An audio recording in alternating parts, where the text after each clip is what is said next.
Okay. All right. And we're live.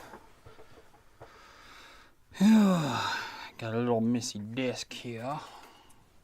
Today we're going to be working on a few things and discussing cylinder heads and tap plate timing and everything else that has to do with AEG's operation. Hold on, I'm trying to find the chat for this. Where the heck did it go? Chat window's gone. Hold on. Wait a minute. Where the heck did it go? Yeah, we're streaming, so where the heck is my chat window? I thought it automatically pops up, but give me a second. If anybody's watching already, I'm trying to find the chat window. I don't know where it's at. Oh, I got 3 monitors and I'm just trying to find it. It's got lost somewhere. Maybe I don't have it engaged. Oh, man. View. It's probably in view somewhere. Full screen interface. What does that do? Oh, okay. I like that. Scene list mode? No, that's not it. Docs. Lock docs? Nope. There it is. Chat. Found it. Okay, cool. Sweet. Put it right up here. I guess it's loading because I can't maximize it for some reason. What is this? What does this do? Nope, that wasn't it. What the hell? I think it's frozen. I guess I'll just leave it here. Message here. I'm typing blah. Nope. I'm just screw it. I gotta grab my keyboard. So it's on. Have it on the wall. Blah. I don't. Why isn't the chat showing up? Or does it do something else? YouTube live control panel? Do I have to log in? Seriously? I'm gonna see if it's really you. What the heck's going on here? I'm streaming, so what's going on?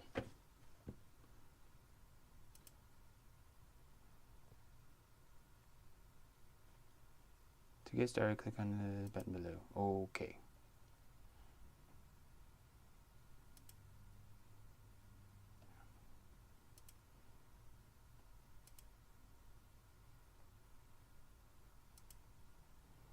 Oh, cool. I can open up Studio. That's neat.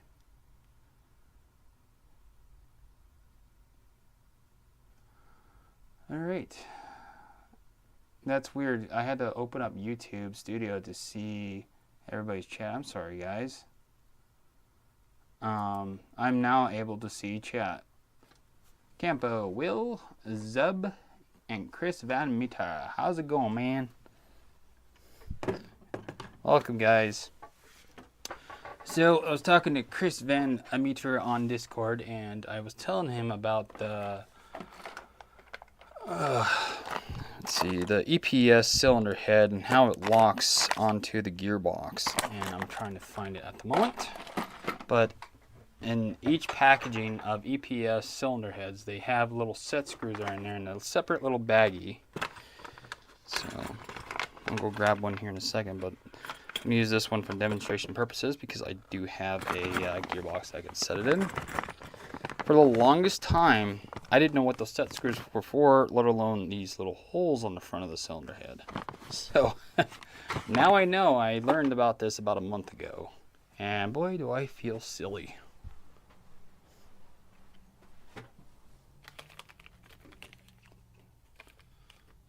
I'm just grabbing a random cylinder head to show you guys. So when you get EPS cylinder heads, they'll come in this packaging just like this. And you'll see the little baggie right there. It has 2 different sets of set screws. One's longer than the other. It all depends on how much adjustment your cylinder head needs. And so you gotta figure out which ones you need for your given gearbox. Each brand kind of sets the cylinder head lug nut, not lug nuts, but the cylinder head lugs that go in these holes forward or back a little bit. So that's why there's 2 different sizes to reach a further length to get your cylinder head to lock on those gearbox lugs. Give me a second. I'm gonna grab a gearbox. I just got done talking with the customer, so I didn't really have much time to prepare, and I just really wanted to get this going and out of the way because I really wanted to educate you guys on how the cylinder head works. It is by far my favorite cylinder head to use on version 2 and version 3 gearboxes, and any other gearboxes that have a center nozzle like your well, they're getting ahead of myself here. So that I can grab my SR25 cylinder. So this will also apply to any version 2 or version 3 gearboxes, what I'm about to show you, or any gearbox that you can fit one of these cylinders heads in.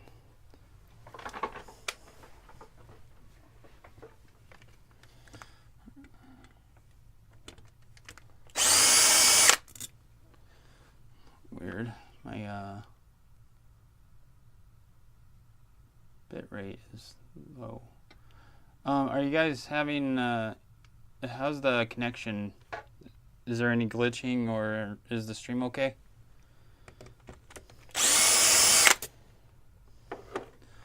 Hello, I have a question for you. I heard that Soul Links without anti-reversal have problems when you take them out after the first installation. How can you fix these problems? Thank you.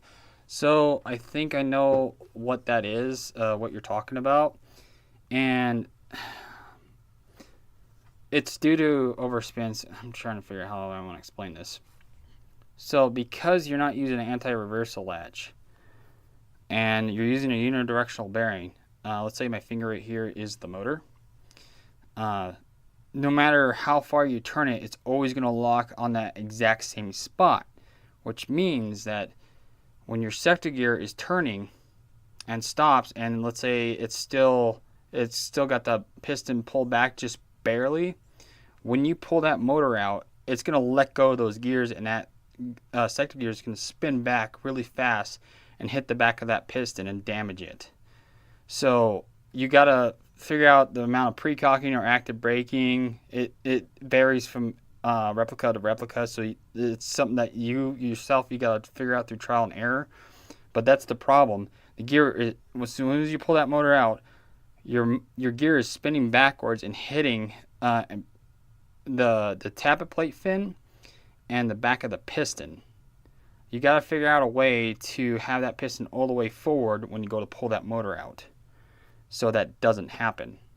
It's still virtually the same thing as if you didn't have the Soul Link motor and that piston was partially pulled back and you release the gears by releasing the anti-reverse latch. It's the same thing, just done differently.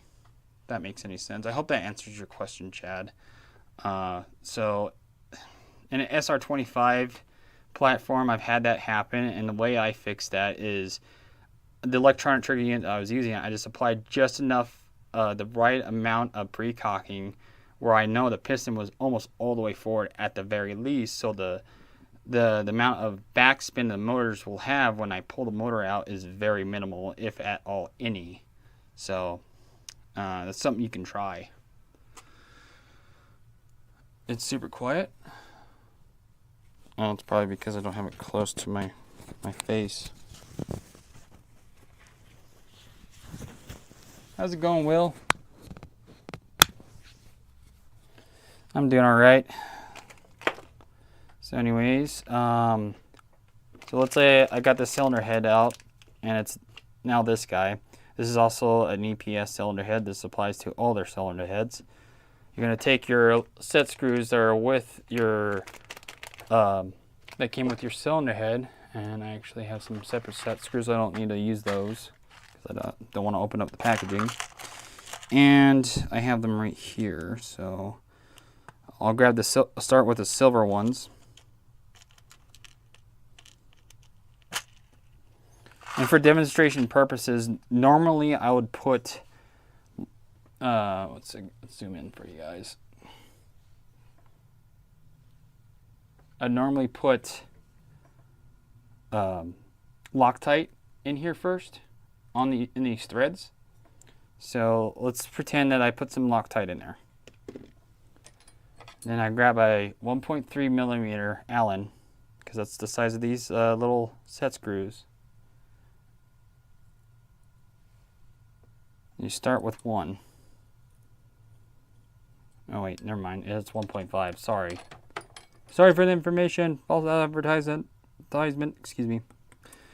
So the idea of these set screws going in here. Oh, gotta grab the other side of the shell. So I'm gonna screw it in flush. Okay. So the set screw's job is to press against the gearbox lug like this. And by doing so, what's going to happen is it's going to push the cylinder head forward like this. I'm exaggerating it so you know what I'm talking about. And when that happens, it's going to hold the cylinder head perfectly flat in the gearbox so that there's no way that this nozzle can move up and down. What that means is you're going to have your nozzle be able to stay going straight on every shot, because when your piston comes in and hits the back of your cylinder head, it wiggles it.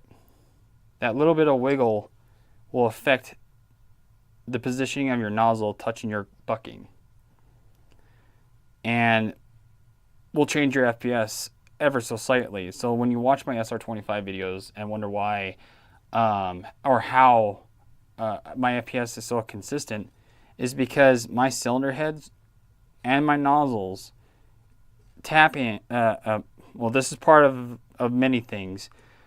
Part of it is because the cylinder heads don't move. They're solid, and these EPS cylinder heads, they lock in here. So what you do is you take the set screw and you screw it in a little bit, little by little, trial and error, until I'll give it a half a turn, put it back in, until it can sit in there with me holding the gearbox like this and the cylinder head doesn't fall out. That's the sweet spot. So I'm going to keep doing that. And you want to use Loctite so it doesn't back off ever. So I have to keep going. It's still pretty loose. You can also just look in the hole here until you see the set screw coming through. And once you do, and you're pretty damn close. Okay, I turned it too far, so I need to back it off because it won't drop down. You don't want that. You want it just right. Like the Goldilocks and the Three Bears. Nope, almost there. Then I gotta turn it back in, probably like maybe a quarter of a turn, because you can get it so perfect that it'll hold itself in there.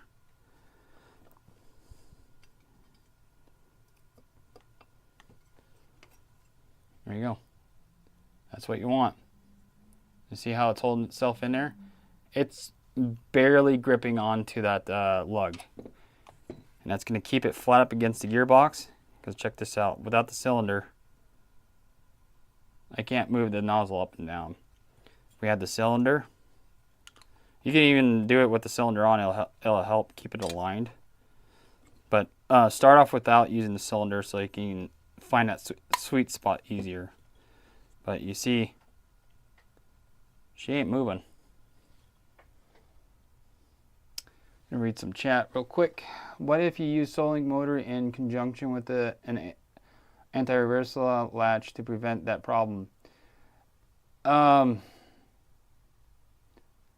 defeat the purpose of you getting that Solink motor in the first place, because that's the main seller of it, is that unidirectional bearing. Otherwise, just get a T238. But if you decide to get an anti-reversal latch, you're not fixing the problem. You're kind of adding to it.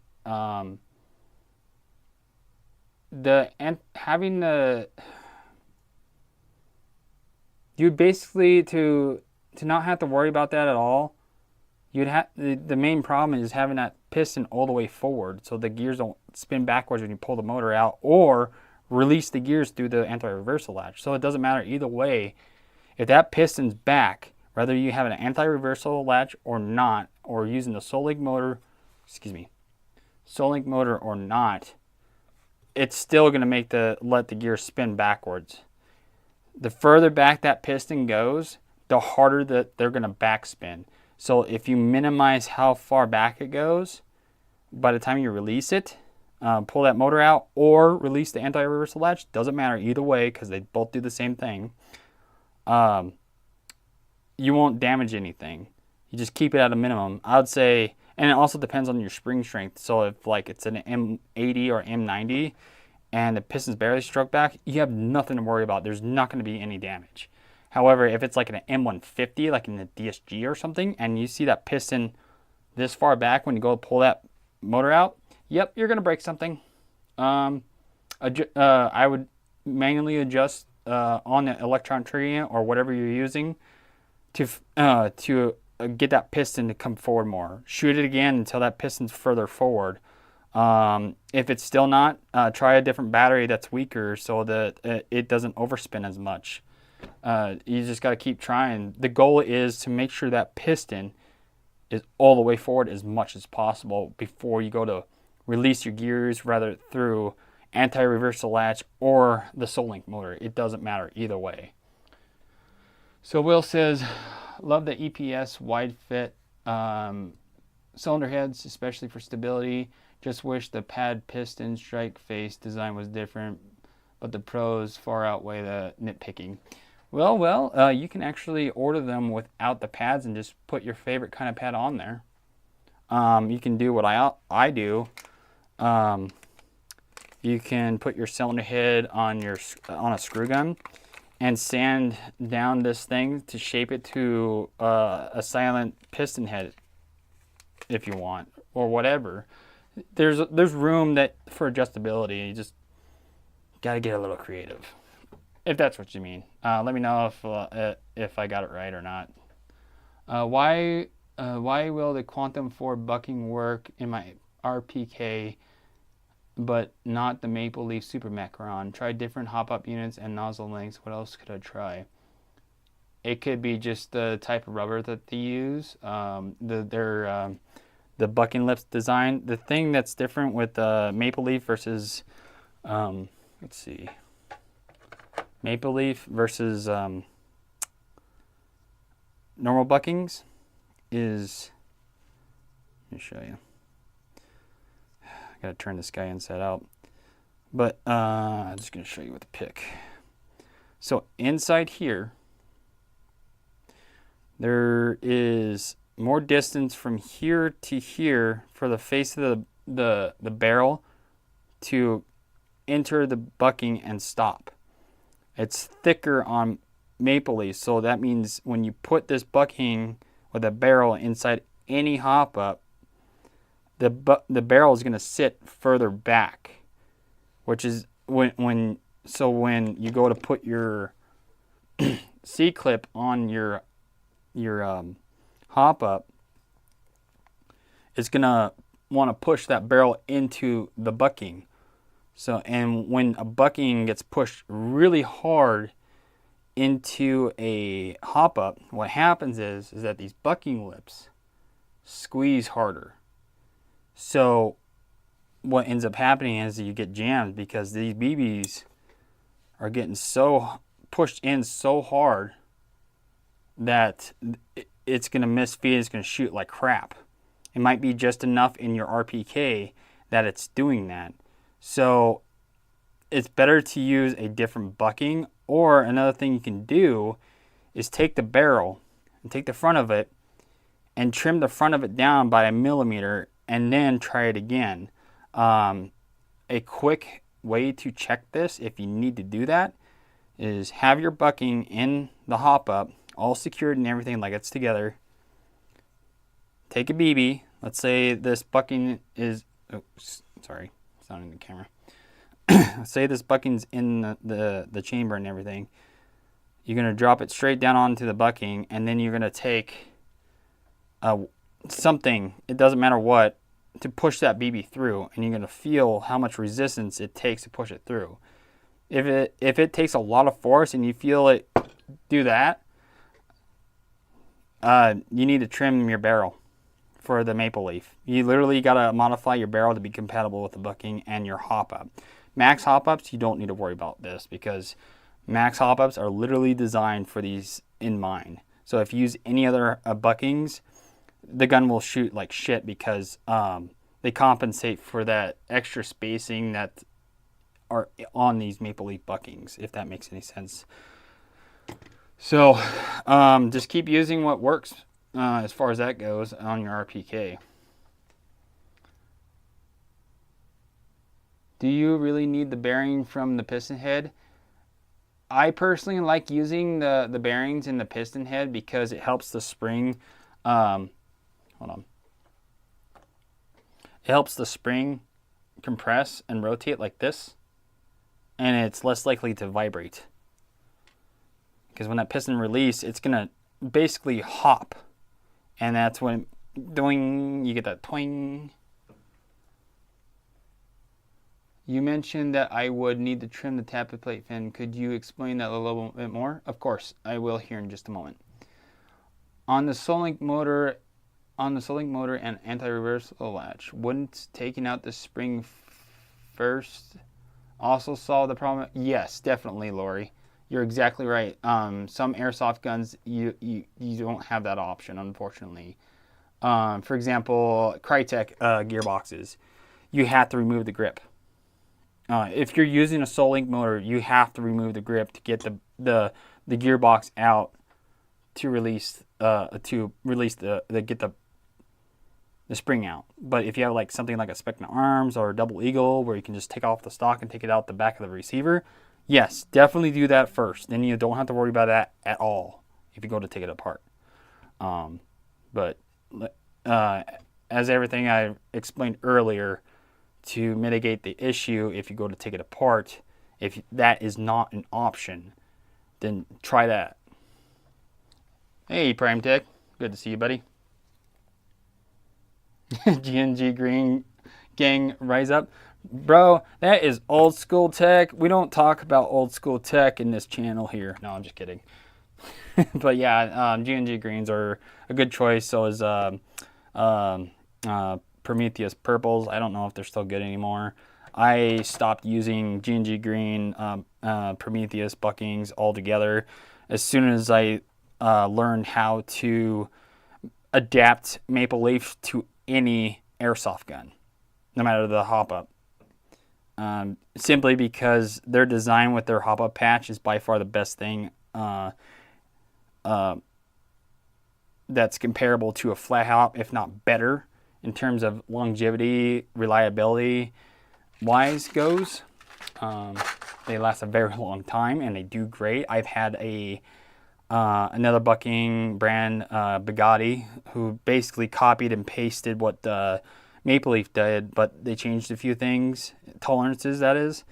And I've had one of their buckings with the patch being like this and curved, and one of their in an AUG, with one of their AUG Hopup units called the Orion. I have one left on my website if you guys want to see what that looks like as TDC.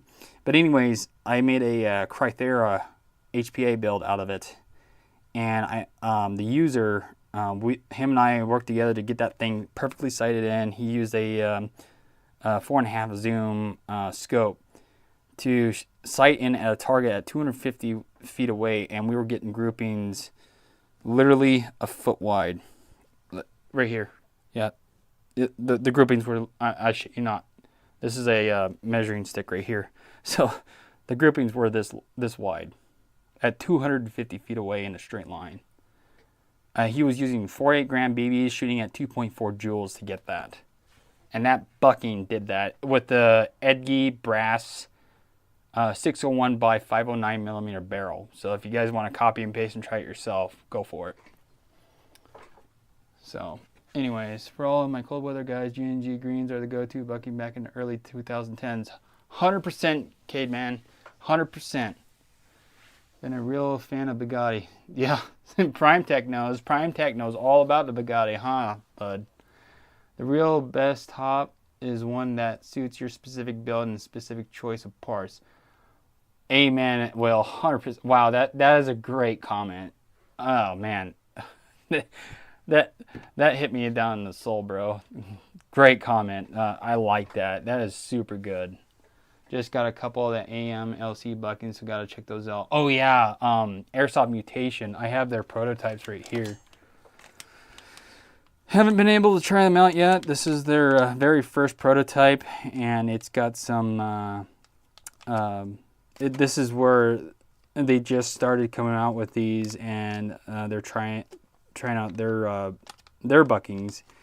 And this one has some manufacturer defects, so this one was sold to me on discount. And then they just sent me this one that has all those defects removed, and I have yet to test it. Just haven't got around to it. One thing I noticed right off the bat, compared to our beloved Maple Leaf. Yes, I have a hard-on for Maple Leaf. They're my baby. But I think their bucking lips are different lengths.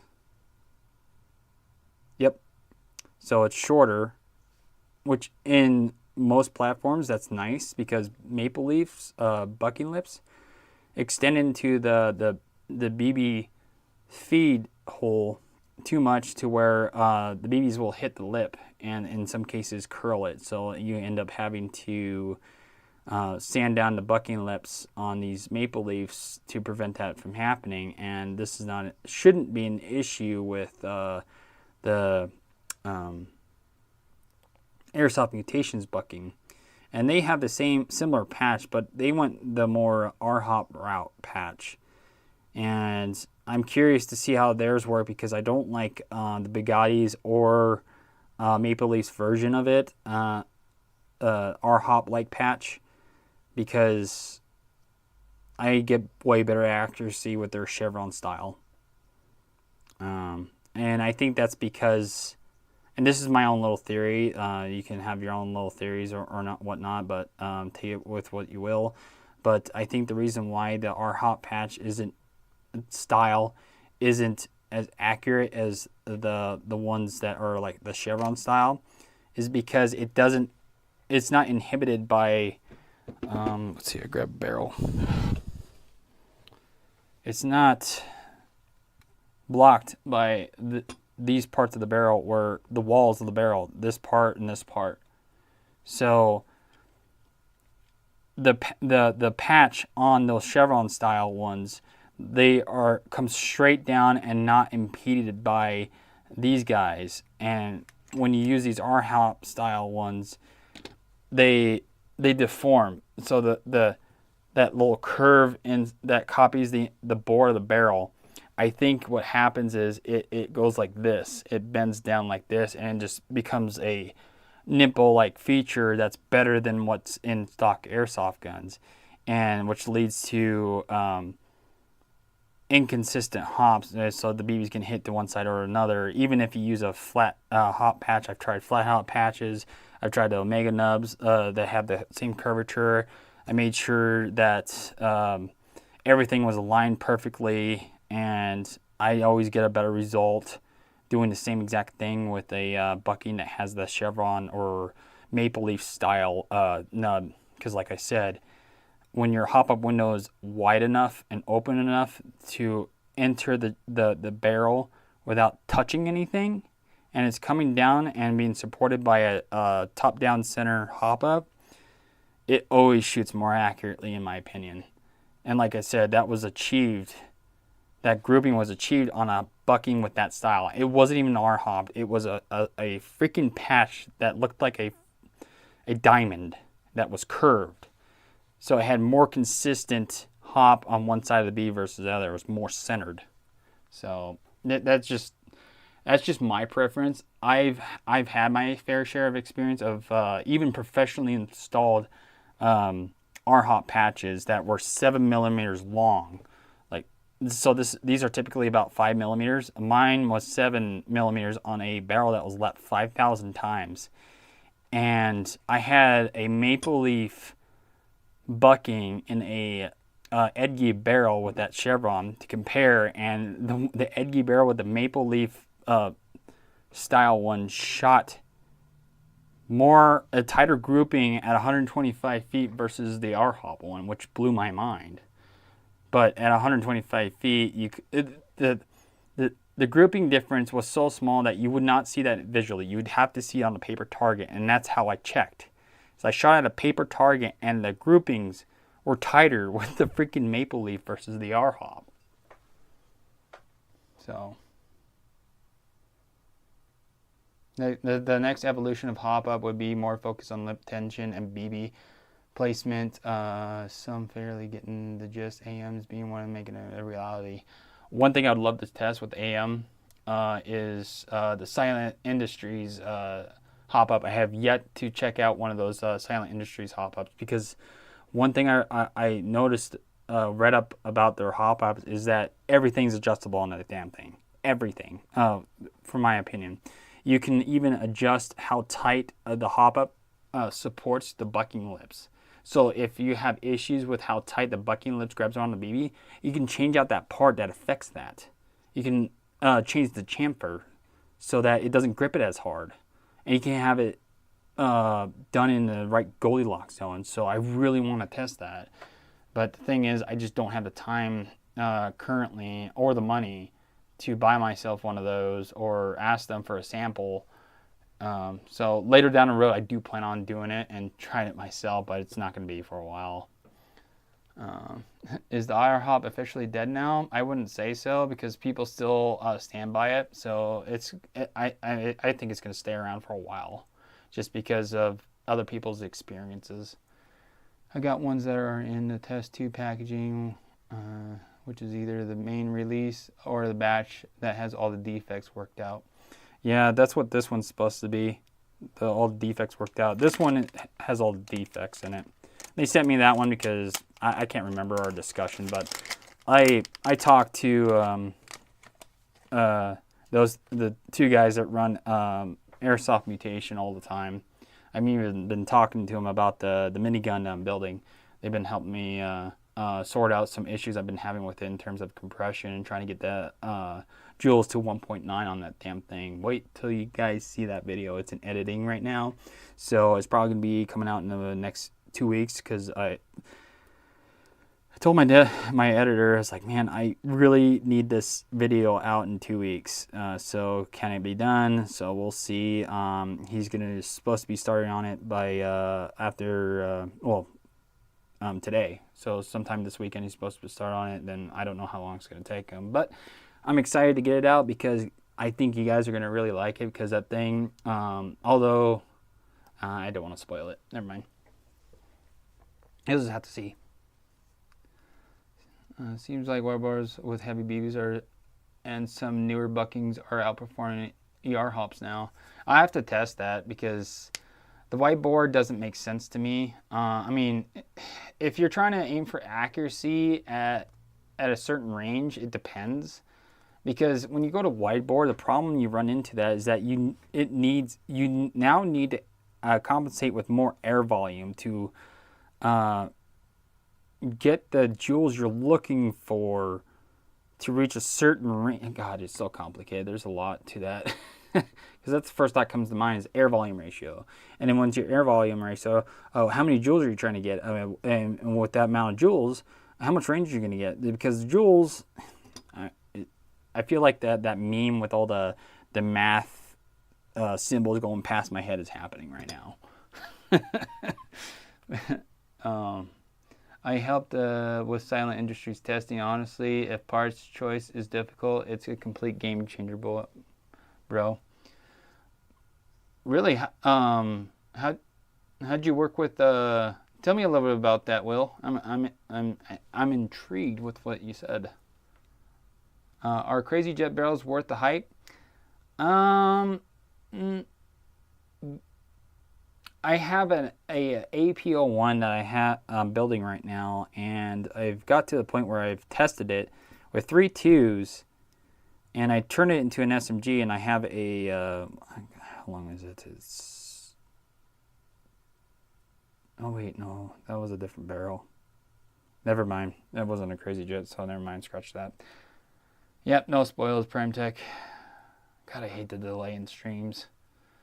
I'm using a full bore cylinder on a 363 for a 1.5 joule.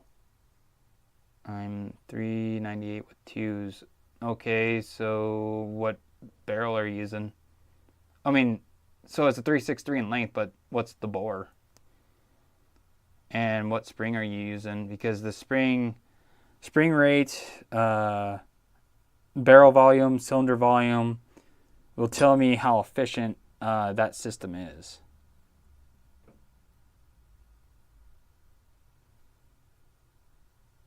Okay. Oh, so you're using wide bore. How wide is this wide bore? Because there's different wide bores out there. I've seen some up to 6.3.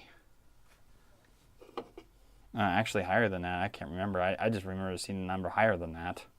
I was just like, why would you? Oh, HPA, duh. Wide bores make sense in HPA. In AEGs, you're very limited on air volume ratios. So I think it's a mistake to use a wide bore in AUG. Or AEG, excuse me. 14 two-stroke. Like, how wide is the inner diameter of your cylinder, and how much compression distance do you have? Oh, actually, never mind. Short stroke, it's short stroke by 2 teeth. Is there any AOE correction? Actually, I kind of want to bring up a calculator. Excuse me.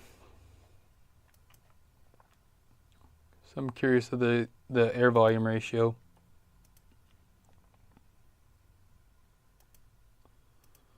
Bringing up my air volume ratio calculator. Let's see, where is it at? Oh, great, my eyelid's making twitches.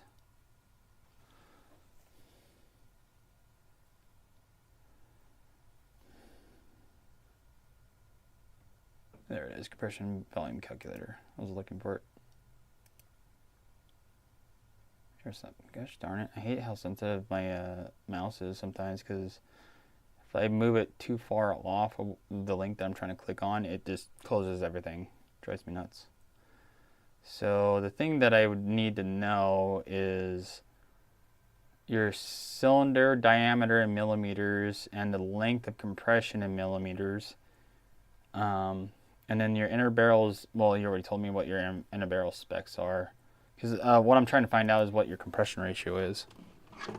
Because once I know that, then I'll know what the heaviest BB you can run without losing range, or joules, I should say.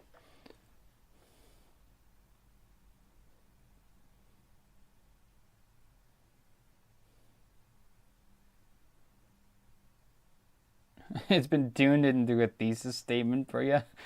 I like the way you talk. That's oh, that's great. I saw your tip about having 3.5 teeth left on a sector after the tappet is fully released. Is that good for a 35 rounds per second brushless build? Left on the sector, the tappet is fully released. Yeah, that I live by that rule with even a yeah, that's actually perfect. You'll have very consistent FPS. Bolio blade, Bolio blade. Go ahead and make fun of me for how I'm butchering the pronunciation of that, because I suck. Oh man. Prime Tech. So questioning revolving wide bores. If shorten the barrel length of an SR25 from 350 to are you asking from 350 to 300, or are you asking cut it down to 300 to 350, but want to use a full cylinder volume? Which bore size would be appropriate to avoid over voluming? It depends on what weight BB you're using, Prime Tech.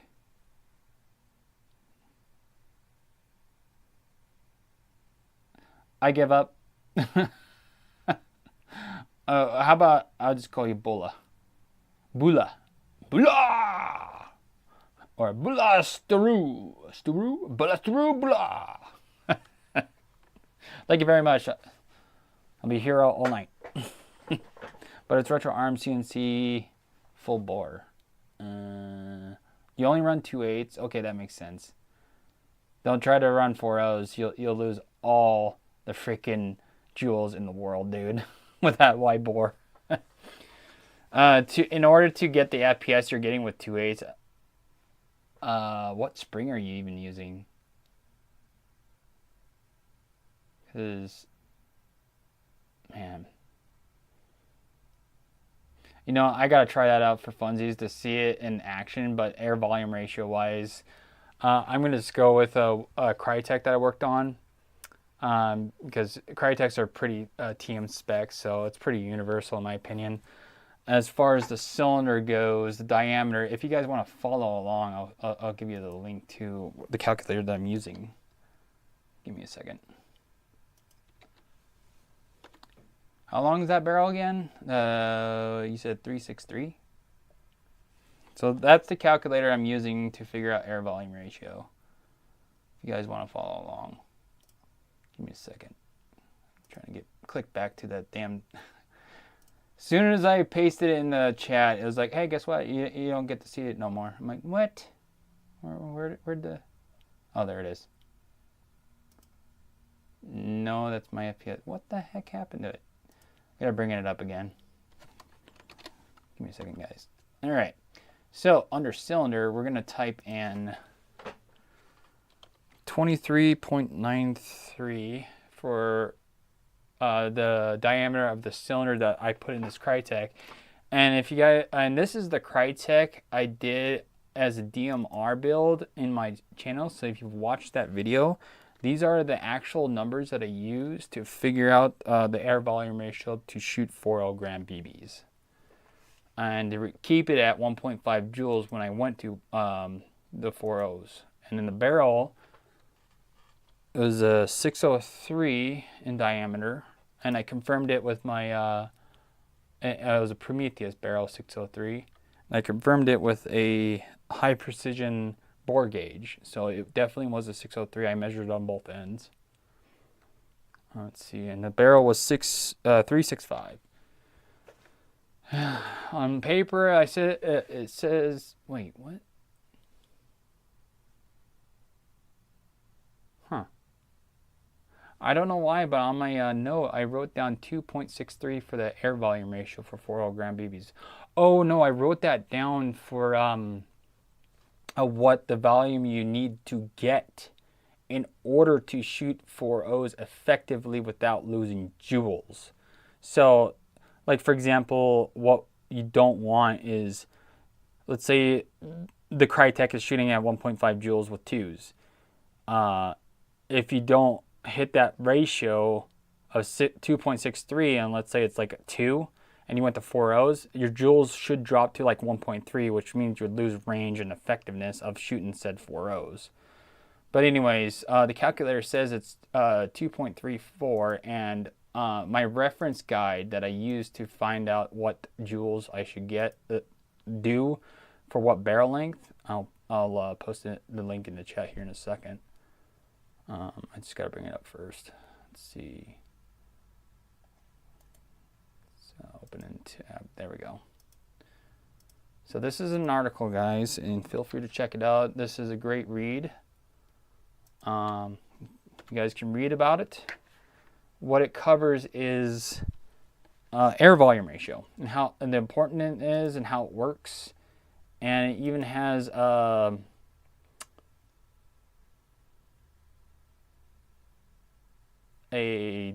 guide of kind of a whereabouts where you need to be to shoot whatever weight BB you're going for. I took it for a grain of salt because the numbers didn't add up in my opinion. For example, let's see, the barrel lengths that gave the most energy for each BB weight were the most energy. So 2.0s was 435 millimeters, and then he went all the way up to 4.5s, and he shortened it down to 335 millimeters to shoot 4.5s. That's pretty short. And he even gave the specs of his airsoft gun, which is great because then you can copy what he did and see, wow, he used an M160 spring.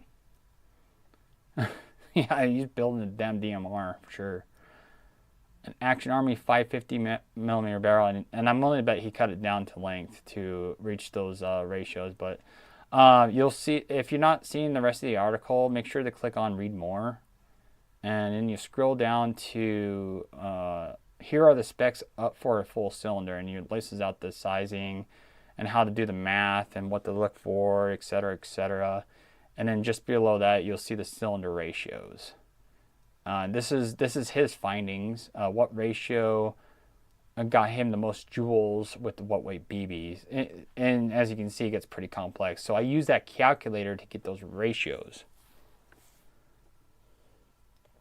Anyway, I'm going to catch up on chat for real quick. BB weight air volume ratio is more complex than peak power. Unless that's your goal and limited on springs and PSI and FPS consistency does not correlate with peak efficiency and neither accuracy. I will agree with that, Will. And with the addition to that is the quality of parts you use to achieve said accuracy.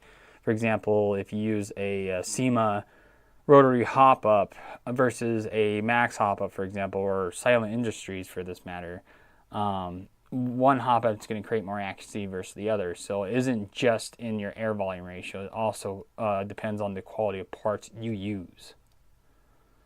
May I ask you a question? I'm currently working on a TM M4 NGRS. Oh, good luck, buddy. We'll just call it good there. I'm just kidding. Equipped with a Gate Titan ETU. Okay. I tried swapping the motor with a T23839K. Oh, no, not an NGRS, Bill. You don't want to use that fast of a motor. That's way too fast for that. If you want that electric blowback, I mean, you got to use something slower, man. But I've been frequently encountering an issue where the sector gear isn't being recognized. This could be the compatibility issue between the motor and ETU. More than likely, unless I would contact Gate support about their compatibility with the brushless motor with that particular platform. But I can tell you that their other Titans are definitely compatible. But that motor is way too fast, so make sure to dial it down. Slow that sucker down unless you want PME and you want your piston and gears to explode. That's a really fast motor with that gear set, because TM designed that gear set to cycle pretty damn fast stocks with the stock motor. What was it? The TM1000. Correct me if I'm wrong, but I don't know for sure what the RPM is on that motor, but what I do know is that a 7.4 makes those damn NGRSs shoot at or faster than what a real steel would shoot. On a build with 13-in-1 25K brushless, do you need a delayer chip or do you need any modifications to the tappet plate? The 25K brushless and the 13-in-1, from memory, I know for a fact that 33K brushless will get 30 rounds a second. So I imagine a 25K, and this is just a guess because I haven't tried a motor that slow in brushless. You might get away without using a delayer chip. It all depends on how strong your follower springs and your magazines are. If they're weak as hell and they're worn out, I almost guarantee you, no matter how slow, unless you get it under 15 rounds a second, they'll feed. Because, for reference, Crytek's shoot 25 rounds a second out of the box, and they don't have delayer chips. Oh, wait, no. Oh, they used to not, but now they have this like little half-moon shaped looking thing to delay the nozzle. But that was to accommodate for people who had basically shitty mags. So if you have a EPM1 magazine and it's got a strong follower spring, just watch out for mid-cap syndrome and you should be fine. Hot glue. Yes, hot glue. I need it. That's one thing I keep forgetting to get for myself as a airsoft tech.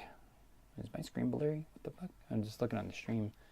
Is the screen blurry for you guys? Because I was just looking at the studio. Feedback. Oh, I use a 7.4, so it's about 25K. Okay. yeah, then you should be fine. Just don't use 11.1, because when you say 39K, that's for 11.1, and I automatically assumed you use 11.1. But thanks for clarifying that, man. Hey, brother, I have to get going, but thanks for talking. This is pretty sick page. Appreciate the math. Yeah, of course. I love sharing knowledge, man. But anyways, reverse the firmware version of the NGRS Titan. Though Gate did address the issue and have been resolving. Well, it's good that they're addressing that, because I steered away from Gate a while, probably about last year, because even with their newest products, I've had personal issues with their compatibility with certain motors. The trigger detection was the main problem, and just constant random issues of it just working off and on, and there's nothing wrong. It's just the ETU is it's like it's bugged out, because when I would use a different ETU, for example, like Jeftron, which I'm a huge fan of Jeftron, because I never have issues like I do with Gate. I put a Jeftron in it, no issues whatsoever. Did the exact same thing. It didn't change anything but the ETU, and it worked just fine. So, good clarity, not blurry. Yeah, I'm hoping so, Prime Tech, because this camera is a fucking 4K. Excuse my French, but I spent some money on that because I really wanted to make sure the viewing is good for you guys. It's hilarious when money comes before product testing. Give us some examples, Will. I feel like you know quite a few things, and I'm really intrigued what you know. Jazz, it currently stands. Jeftron, enough said. Yep. Wait, who's Jazz? Wait, what do you mean by Jazz, it currently stands? Was that a typo? I'm confused. Apologies if you already addressed this. Any good source on replacement cylinder head O-rings? Been trying to filter through old Airsoft Society posts. That's kind of hard to come by.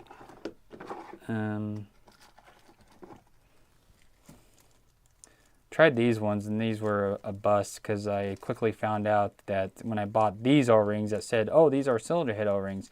Well, they forgot to mention that these fuckers are for bore-up cylinder heads, so they don't fit anything I use for, and I don't use bore-up cylinders or cylinder heads. Not yet, anyways. But I need to play around with that idea. There's so many things at Airsoft to try out. Between doing custom builds for customers and doing research and development for learning more about Airsoft, because there's always something new, is one of many things I haven't gotten to checking out yet. Because in an earlier discussion, we were talking about wide bore efficiency and whatnot. Oh my god, I can't believe I forgot to check. I was going to check out how much air volume ratio that was. So I'm going back to that real quick. I'm going back on the Orga wide bore. So that was 6.23 millimeter. And that makes it a 2.19 air volume ratio. And if I refer to this guide, yeah, 2/8 should shoot just fine. Just bare. I mean, the number difference is so small between. Let's see what did I say? Oh, 2.19. It might be 2.2. So, in theory, joule drop off should be happening. It should be losing joules with shooting 2/8. I'd be interested to check that out. Remind me who's the guy that has the bore up barrel upgrade stuff?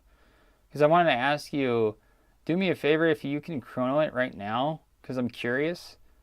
Chrono with 2 O's, write down the joules, the average joules of 2 O's, and then shoot your 2/8 and write the joules on that, and then post it in chat. If you can. If you can, it's no big deal. I was just curious. I know, Will. To be fair, I don't even remember where I bought those O-rings. It was more so I want to test this and see if this is true.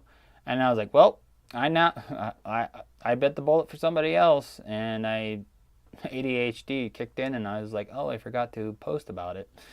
Sorry, I don't remember where I got them from now.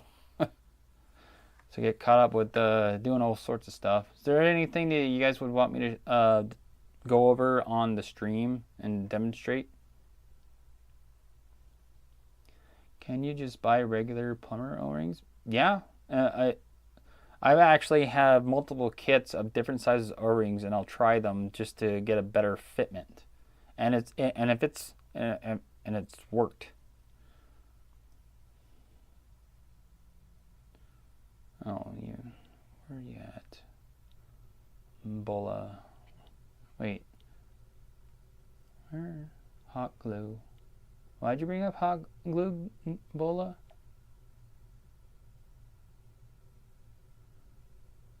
I currently experience a terrible mid-cap syndrome. I have to open my replica again. Bola, things to check when it comes to mid-cap syndrome. There's three of them right off the bat. Right off the bat, does your nozzle wobble? If it does, there's your problem right there. Bam.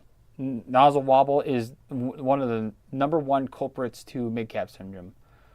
2, how strong is your tap-it return spring? Because if it's weak, it can't overcome those BBs entering the chamber. Oh, and nozzle alignment. Nozzle alignment is another one. If it's rubbing on the inside of your Hopup, any amount of pressure from a BB, especially if it's wobbly, will slow down your nozzle and make friction. Gotta get rid of friction. Your nozzle rubbing in your Hopup will make the situation worse.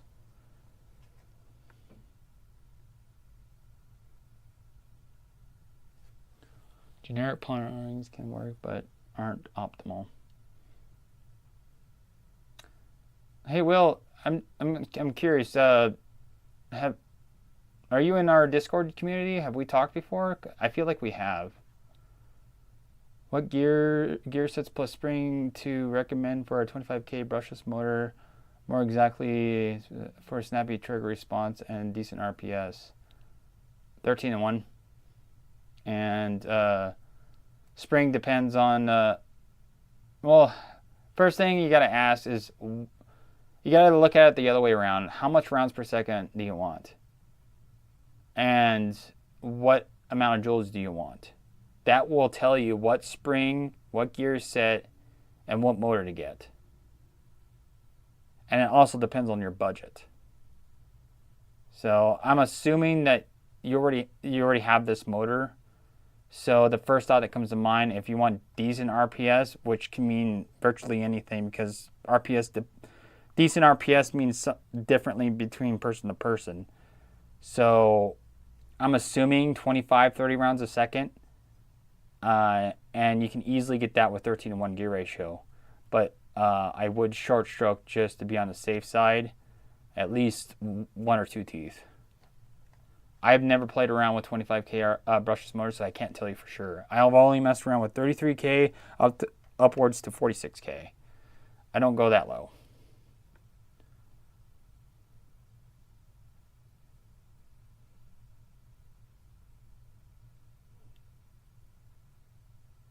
Thanks for the advice, guys. You guys give out great advice. Will and Prime Tech and whoever else. If I missed you, I'm sorry. I have some more rings specific. Okay. Have you ever used a Leviathan? And if you have, what's your opinion on them? Love them. Like what Will said earlier.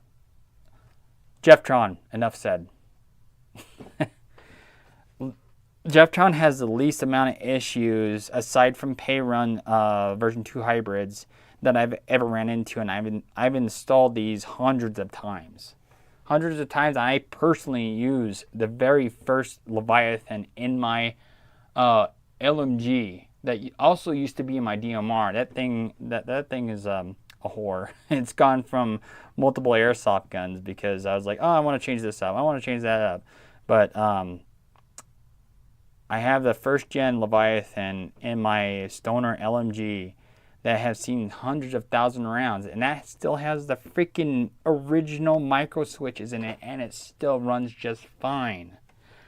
What does that tell you about Jeftron? And those stories I hear about people like, hey, the micro switches break, probably user error on installation, because I've also installed the first gens in other airsoft guns as well and never had an issue. I'm like, what are these people talking about with these micro switches breaking? However, on the T238 basics, they are like less than $40.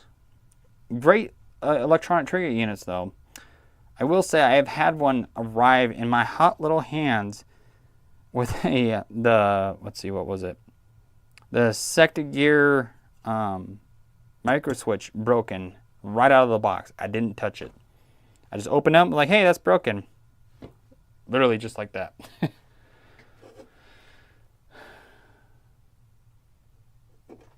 Oh, stop it, Will. You're making me blush. Will, we friends on Discord? Will, sorry. I've seen comments like that before, and I feel like that you're the same person I've seen in my comments in my videos. Hey, doing the Lord's work. Love that comment. Makes me blush every time. I'm kidding.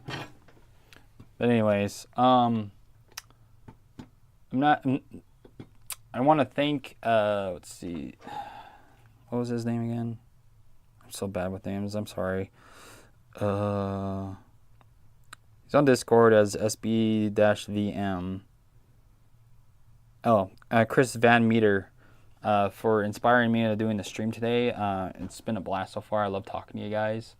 So, and Will, I've actually been entertained with the things that you know. To be fair, really old Jeftron was problematic a long time ago, but credit Philip has drastically improved everything. Yes, dude, Philip, I have to give him a round of applause, because that guy, he busts his ass to make his products great. His customer service, I mean, it is on point. I love the guy, and his inspiration, or not inspiration, his innovativeness of his products is awesome, and I'm glad he exists. If it weren't for him, I wouldn't have as great airsoft guns that I have made to this day because of him.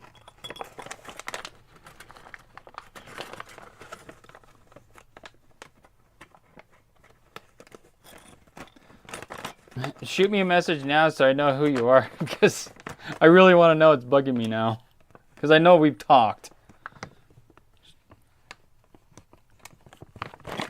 I'm gonna see who it really is. I'm gonna be like, oh my god. Is this Dan? This is Dan, isn't it? No, it's not Dan. Dan the man. Well, I'm actually gonna call it on the stream because I got some other work I gotta get done. But I hope I answered a lot of people's questions. I hope you guys learned something today. I'm gonna put this away and get to work on some other things I gotta get done. So, do you like the gate MOSFET? When I was starting off with airsoft, I gotta get a gun with it. First impression was not good. Dragon Pickle. Wait, were you just in my store today? Because when I was starting off with airsoft, I got a gun with a gate MOSFET, and the first impression was okay. Never mind.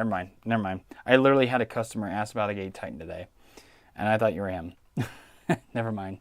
But anyways, I don't care for Gate Titan. I might give him another chance later down the road just to have it, but I have literally 3 Gate Asters just laying in the bin because they were just such pieces of shit. Excuse my French, but I have a sour mouth with Gate Asters, especially. Wasabi. Oh my gosh. Oh, wait, that's somebody else. Never mind. Anyway, so, yeah, of course, you guys made it fun. I really appreciate the support. Before we call it a day, make sure to hit that like on the stream. It helps get my content out there and help me grow, and as a way to show your support for free. So, guys, I really appreciate you guys coming and asking me all these questions. It really got my gears turning, and I really appreciate you all. Last message of the day before I call it. Hunter says, well, yes, I have the motor and actually will not be used that much on auto, but semi and binary. The build I want to have is a snap and reach out to me on Discord, Hunter, if you got Discord. So, guys, have a great one. Glad to be streaming again. I like YouTube more than Twitch, I will say. So, you guys have a great night and have a good one. I'll talk to you later. I'll be on Discord if anybody has any other questions. Take it easy. Bye.